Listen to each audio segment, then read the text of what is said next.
बिना किसी प्रमाण के किसी बात पर विश्वास करना अंधविश्वास कहलाता है। साइंस की नज़र में भूत प्रेत, अलौकिक पारलौकिक शक्तियों का कोई प्रमाण नहीं है। ये सब अंधविश्वास है। जिन लोगों में भूत प्रेत का साया बताया जाता है उनमें से अधिकतर लोग किसी न किसी तरह के मानसिक रोग से पीड़ित होते हैं। लेकिन जो लोग भूत प्रेत में मानते हैं उनका कहना है कुछ चीजें ऐसी होती हैं जिन्हें प्रमाणित नहीं किया जा सकता। भूत प्रेत पारलौकिक शक्तियां साइंस की समझ से परे हैं। इन शक्तियों को सिर्फ अनुभव किया जा सकता है, साबित नहीं किया जा सकता। मैंने जब पहले इस विषय पर वीडियो किया था, बहुत सारे लोगों ने कहा जिस पर बीतती है वही जानता है। तो यहां पर केवल साइंस की बात करके ये कह देना काफी नहीं है। भूत प्रेत, देवी देवताओं का शरीर में आना, ये सब मानसिक रोग होते हैं। लोग भुगत भोगी हैं। ये सब वो अपने परिवार में देख चुके हैं। बहुत से लोगों ने सब कुछ खुद में झेला है। दोस्तों, आज का वीडियो उन लोगों को भी जागरूकता की ओर लेकर जाएगा जिनके पास इस तरह के बिल्कुल जीवंत अनुभव है। और इस वीडियो के अंत में आप तर्कशील लोगों से एक मुहिम की अपील रहेगी, जिसके लिए मुझे पूरी उम्मीद है आप उसमें भागीदार होंगे। तो एक बार फिर से बने रहे मेरे साथ इस वीडियो के अंत तक।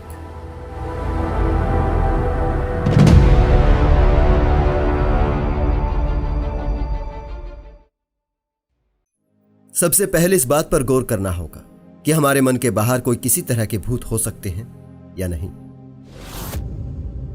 भूत प्रेत होने का कारण जो बताया जाता है कि कोई आदमी या औरत अगर वक्त से पहले मर जाए तो वो भूत प्रेत बनकर परेशान करता है।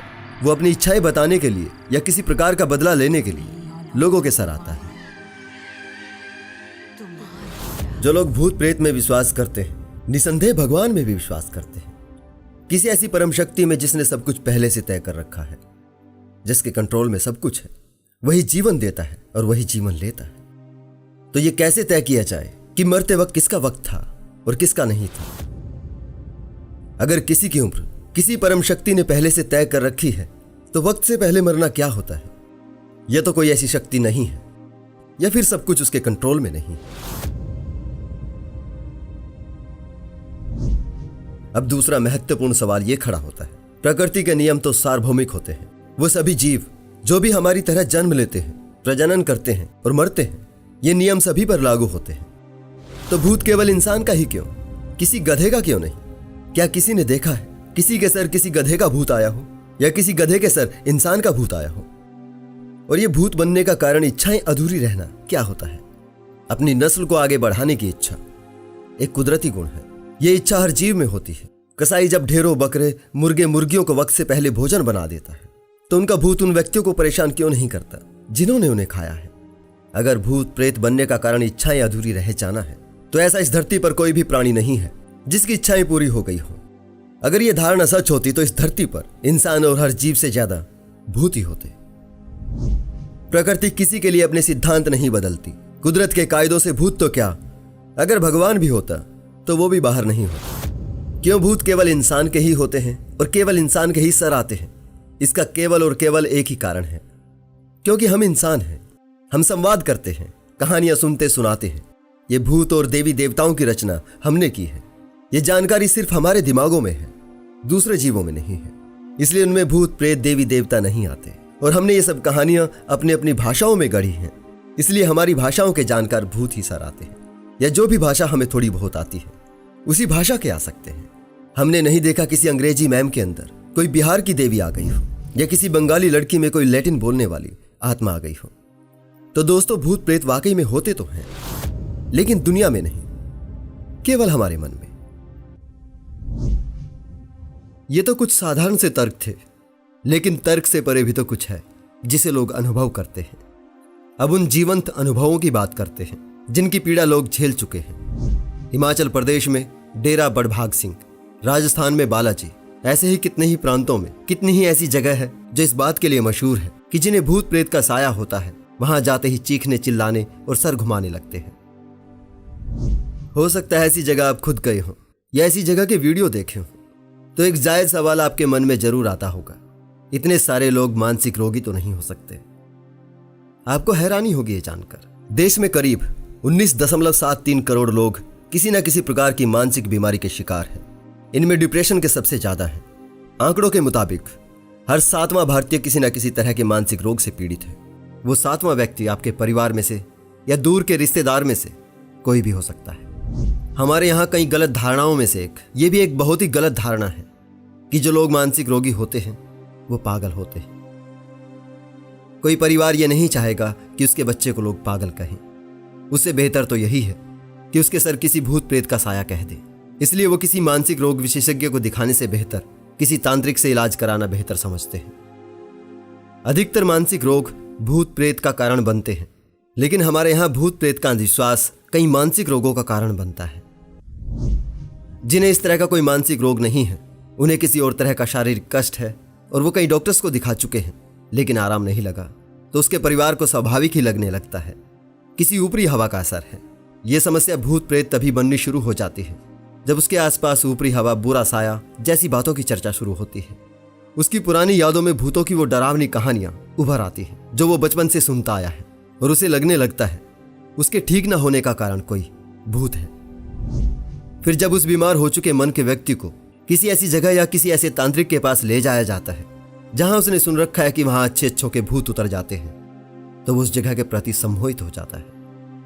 यहां से उसका रोग बढ़ना शुरू हो जाता है। ऐसी जगहों पर पीड़ित को बहुत से लोग दिखाई देते हैं। ये चीज उसे इस बात पर यकीन दिलाने में मदद करती है कि कोई ऊपरी शक्ति उस पर भी हावी है। अक्सर ऐसी जगहों पर जाते ही सबसे पहले रोगी को कोई प्रसाद या पेय पदार्थ दिया जाता है।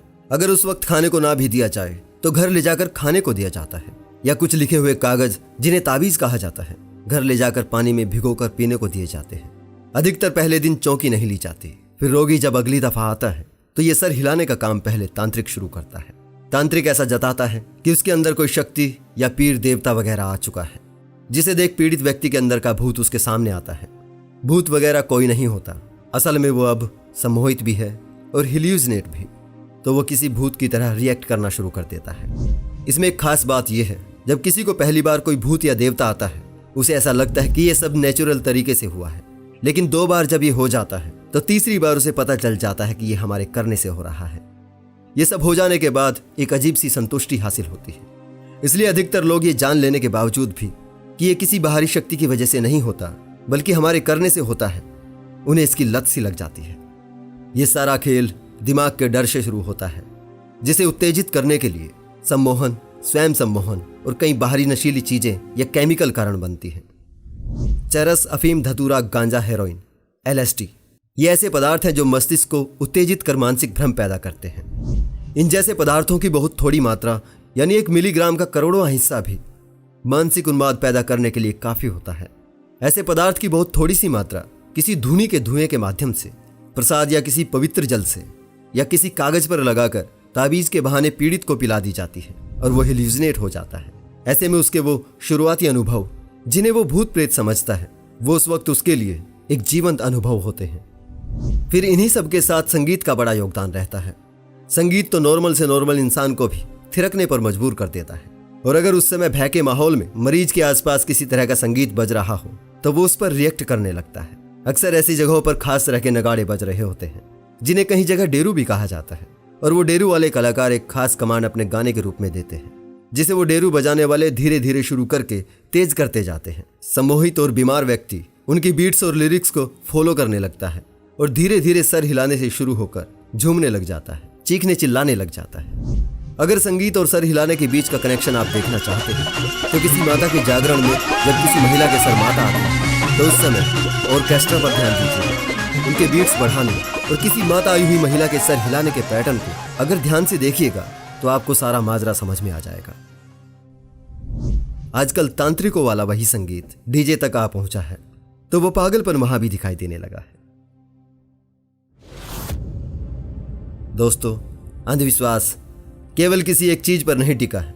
इतनी बारीकियों से इन घटनाओं के पीछे के कारण को समझ पाना एक रोगी के लिए और उसके अभिभावकों के लिए बड़ा मुश्किल होता है।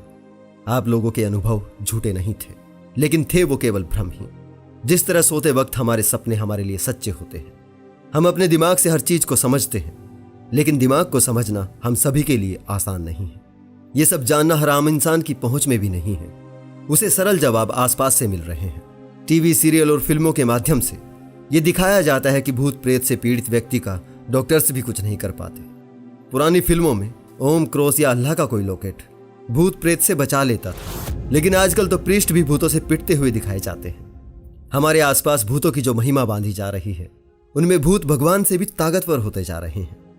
भूत प्रेत आत्माओं के अंधविश्वास जो आपकी स्मृतियों में पहले से हैं, उन्हें और मजबूत करने के लिए स्टेशन की किसी बुक स्टॉल से लेकर इंटरनेट तक हर जगह भूतनाथ बैठे हैं, जिन्हें आम जनता से कोई मतलब नहीं, जिन्हें इस बात से कोई फर्क नहीं पड़ता कि मासूम लोगों पर इसका असर क्या होगा। यहाँ पढ़ा लिखा दिखने वाला, साइंस की बात करने वाला वर्ग, जिसे गांव देहात के लोग बहुत समझदार समझते हैं, वही उनके अंधविश्वासों को और मजबूत करने में लगा है। ये सच में बड़ी भारी विडंबना है कि जो साइंस भूत प्रेत को नहीं मानता, फिर भी इस तरह के अंधविश्वास का जहर घोलते सैकड़ों वीडियो बड़े बड़े कथित साइंस चैनलों पर अपलोड होते हैं। इन्हीं की देखा देखी अब तांत्रिकों मांत्रिकों के ढेरों चैनल आ गए हैं। इन चैनलों पर हर रोज सैकड़ों वीडियो उनके डेरों से अपलोड हो रहे हैं। कुल मिलाकर आज अंधविश्वास का हर धंधा साइंस के कंधों पर चल रहा है।